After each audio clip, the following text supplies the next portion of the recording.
ರಾಜ್ಯದಲ್ಲಿ ಮತ್ತೆ ಮುಂದಿನ 3 ದಿನ ಭಾರೀ ಮಳೆ ಎಚ್ಚರಿಕೆ.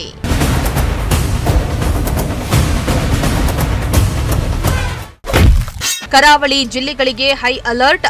ಜಲ ಸಾಹಸ ಕ್ರೀಡೆಗಳಿಗೆ ಜಿಲ್ಲಾಡಳಿತ ಬ್ರೇಕ್.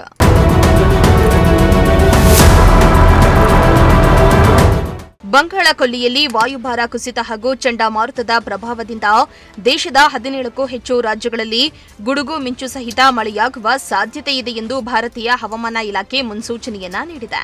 ಇತ್ತ ಕರ್ನಾಟಕಕ್ಕೆ ಜೂನ್ 5ರಂದು ನೈಋತ್ಯ ಮುಂಗಾರು ಅಧಿಕೃತವಾಗಿ ಪ್ರವೇಶಿಸುವ ಸಾಧ್ಯತೆ ಇದೆ ಎಂದು ಹವಾಮಾನ ಇಲಾಖೆ ತಿಳಿಸಿದೆ.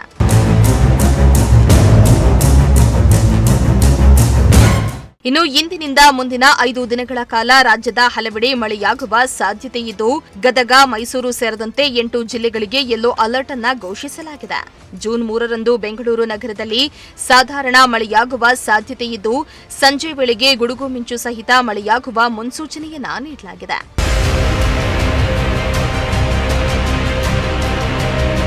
ಇನ್ನು ಕರಾವಳಿ ಕರ್ನಾಟಕದಲ್ಲಿ ಜೂನ್ 3ರಿಂದ 5ರವರೆಗೆ ಭಾರೀ ಮಳೆಯಾಗಲಿದ್ದು, ಭಾರೀ ಮಳೆಯ ಮುನ್ಸೂಚನೆ ಹಿನ್ನೆಲೆಯಲ್ಲಿ ಉತ್ತರ ಕನ್ನಡ ಜಿಲ್ಲಾಡಳಿತ ಕಟ್ಟೆಚ್ಚರ ವಹಿಸಿದೆ.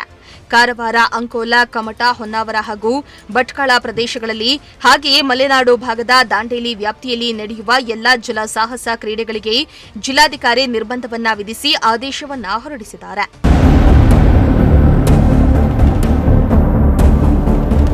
ಒಟ್ಟಾರೆಯಾಗಿ ಜೂನ್ ಮೊದಲ ವಾರದವರೆಗೆ ರಾಜ್ಯಾದ್ಯಂತ ಮಳೆಯ ಆರ್ಭಟ ಮುಂದುವರಿಯಲಿದ್ದು, ಕೃಷಿ ಚಟುವಟಿಕೆಗಳಿಗೆ ಇದು ಪೂರಕವಾಗಲಿದೆ. News desk, Prajashakti TV, Tumakuru.